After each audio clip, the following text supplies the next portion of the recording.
Hello दोस्तों, स्वागत है आप सभी का। एक गांव में एक गरीब परिवार रहता था जिसमें एक बूढ़ी माँ और उनका बेटा और दो बेटी बहू रहते थे।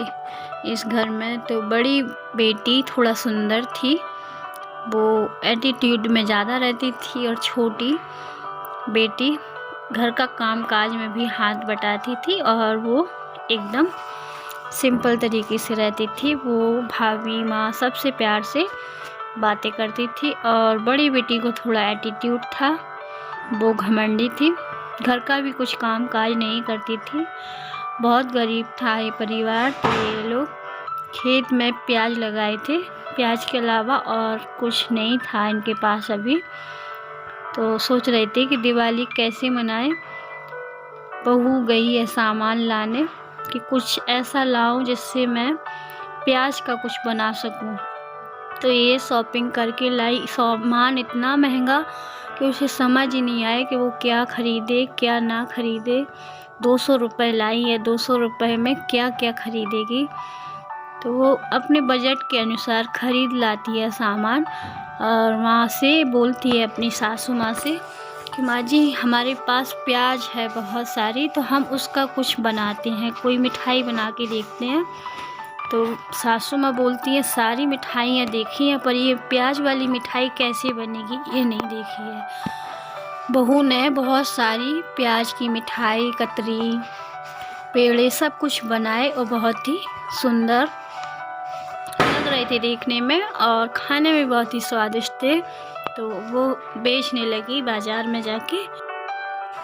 तो यहाँ शीला ने मिठाइयों की दुकान लगा ली और दूसरी जगह मोहन ने मिठाई की दुकान लगाई, और दोनों लोगों ने बहुत ही अच्छे दामों पर प्याज मिठाई बेची है। और शीला भी सोच रही थी कि चलो हमारे घर में सभी लोग दीपावली पर इतना निराश तो अब नहीं होंगे, दीपावली तो कम से कम ठीक से मना सकेंगे। मोहन भी खुश हुआ कि चलो शीला ने देखो कितना अच्छा दिमाग लगाया, कितनी अच्छी मिठाई बना दी, वो भी प्याज से। मेरे पास तो कुछ भी नहीं था जिससे कोई मिठाई बना सके।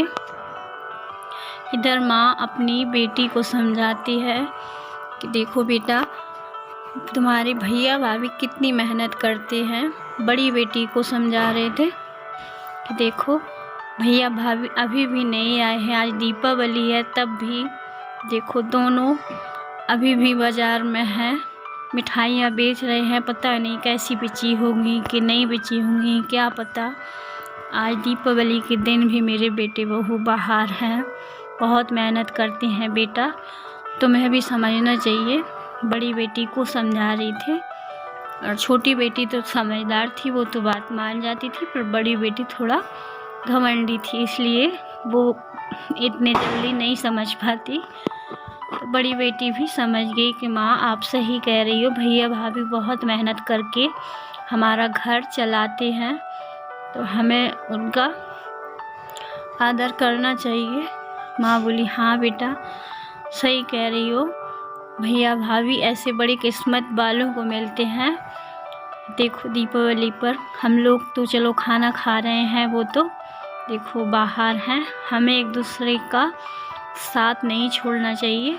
मोहन और शीला सोचते हैं चलो अब कुछ सामान खरीद लेते हैं, घर में दोनों बहनें और माँ है, तो चलो आपकी बार कुछ अच्छे से दीपावली मना सकते हैं। तो सामान खरीद कर मोहन और शीला घर पर आ गई है। शीला आ गई है बाज़ार से, और इधर सास बहू मिलकर घर की थोड़ी साफ़ सफाई भी करने लगी हैं।